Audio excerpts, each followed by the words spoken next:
welcome back to my channel. I thought today I'll share some of my favorite spring scents or scents that I'll be wearing in the next couple of months. Since the weather is starting to get warmer, I think in Toronto the weather is a little bipolar. Some days it's really cold, but some days it gets pretty warm. I made a shorter version of this video on my Instagram and TikTok, so if you want to check out a summarized version, you can do that with the links below. And so let's get into it. So first up, this is Safanad by Parfums de Marly. I love this scent, and if you've been following me for a while, you probably know it's been my recent favorite scent. I think what drew me to this was the ylang ylang note. It really invokes the same feeling I get when I smell Chanel No. 5, which is like a very elegant and put together lady, but then the vanilla and I think there's also amber in this, makes it really sweet and really cozy, which I really like. It's also less powdery and very comforting. I don't know, I just love this scent so much. It makes me feel really put together, but then the sweetness makes it more feminine and more playful, I feel like. The thing about the scent just reminds me of the color gold.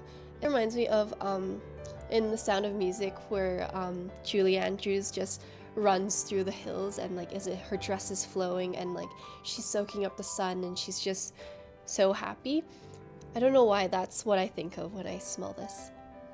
And I'm really surprised not a lot of people talk about this, because when we talk about Parfums de Marly's, normally people just talk about Delina or Delina Exclusive or Valia. I know that's also really popular, but I think this is my favorite out of all of them, and I've smelled most of them. And next up, we have Orpheon. So Orpheon has been in my collection for a long while. I think this is one of the first fragrances I owned, and I think I talk a lot about Orpheon just because I feel like sometimes I stray away from it because I want to explore different things, but I always go back to it because it's just it's such a trustworthy scent. And I think I associate Orpheon with winter and the colder weather a bit more, but I'm hearing a lot of reviews where other people associate it with spring and summer more, which is very interesting. And I think this is perfect for that in-between weather when it's a little breezy but it's not too hot yet. There's a very crisp and clean quality to the scent, but I think the tonka bean makes it more cozy, and it makes me think of when you're like sitting in front of a fireplace, like warming up your hands. This is just such an easy scent to wear, and I think honestly in any weather this is a great perfume to grab and spray. And also the longevity on this is crazy. Like it lasts on my skin for almost a full day. And when I spray on my clothes, it like lasts through a laundry wash, which is crazy. Next up is Tambourines. This is in Pumpkini. I got this in Shenzhen during the summer because, oh, bubbles. I got this in Shenzhen during the summer because they opened a Gentle Monster and Tambourine store together. And I know this is very difficult to get if you're not in Korea or I think in specific parts of Asia. But this scent, I believe, was done in collaboration or with inspiration from Jennie from Blackpink. This is a pumpkin note, which is very interesting. And I know when we think of pumpkins, we think of fall. This smells like a pumpkin latte, but this is like a more crisp and clean version of a pumpkin latte, and it's less heavy on the creaminess and the vanilla-iness of a pumpkin latte. And so I think this is perfect for when the weather is starting to get warmer but it's not yet summer. And I also think having that pumpkin scent kind of pays homage to autumn weather and kind of is like a little reminiscence of autumn. Next up is Le Labo Bougarin. I don't know if I'm saying that right. This is the Hong Kong exclusive. I love this scent so much because it just reminds me of Hong Kong. Like it reminds me of home in Hong Kong. This is a white floral citrus fragrance. You really smell the neroli and the bergamot in the opening. It dries out on my skin. It kind of turns into a musk with a bit of creamy citrusness, which I really enjoy. And it's very unique because I feel like not a lot of, like normally citruses you only get in the opening, and then when the perfume dries down, you don't really get as much of it, but with this one you still get a little bit of it, which I really appreciate. And I don't know why, but this fragrance reminds me of Tempo tissues. So in Hong Kong, or I guess in Asia, we have this brand called Tempo, like these little packet tissues, and these packet tissues have a scent to them, and I don't know why, but it just reminds me of the scent from those tissues.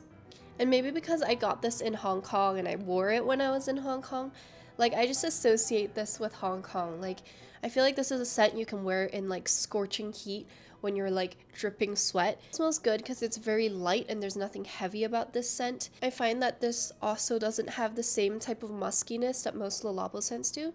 It's not like a pickly, almost like borderline sweaty musk. It's a more lighter and brighter and creamier musk, which I think makes sense given that this was inspired by Hong Kong. Next up, this is Glossier Dew. On first sniff, when I smelled this, it smelled so much like Santal 33, and I instantly labeled it or like categorized it as more of a winter autumn scent.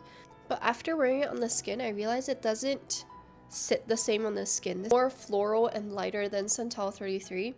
It's almost like a feminine version of Santal 33, not that Santal 33 is not feminine. I think Santal 33 is very perfectly unisex, but this one leans a bit more feminine. I think it falls in line with kind of most of Glossier scents, where they don't project a lot and they're not very in your face. But this is it's a very soft, woody and warm musk that I think is perfect in slightly chillier weather. When I spray this, I just think of cozying up on a sofa in like a sweater. Next up, we have Fern 2025. This is again a citrus opening fragrance. I think when it first opened, I smell the peppermint a lot. It smells very like minty, which I don't like that much, but when it dries down, it's a bit more well-rounded and it's a bit more creamy, but still retaining that very kind of crisp quality to it. I think it's the rose in this that kind of brings it back down and keeps it from being too overly citrusy. And it's kind of funny because it's marketed as a winter fragrance, but I think this is better for spring summer just because it's so light and crisp. I think in the winter I tend to prefer fragrances that are a bit more boozy, vanilla, amber, like heavier, cozier, sweeter scents, but this is not that at all. This is very much crisp floral, and so I think I much prefer this when the weather is not as cold. This almost smells like you're smelling flowers in the cold air. It's like a very crisp floral, and so I guess some people would like this for the winter, but I think personally I prefer this for spring, summertime. And so yeah, those were all the fragrances that I'll be gravitating towards this upcoming season. And if you also own any of these perfumes, or if you had any comments about them, feel free to share them below. I'm happy to discuss and talk about them. Thank you so much for watching, and I'll see you guys in my next video. Bye!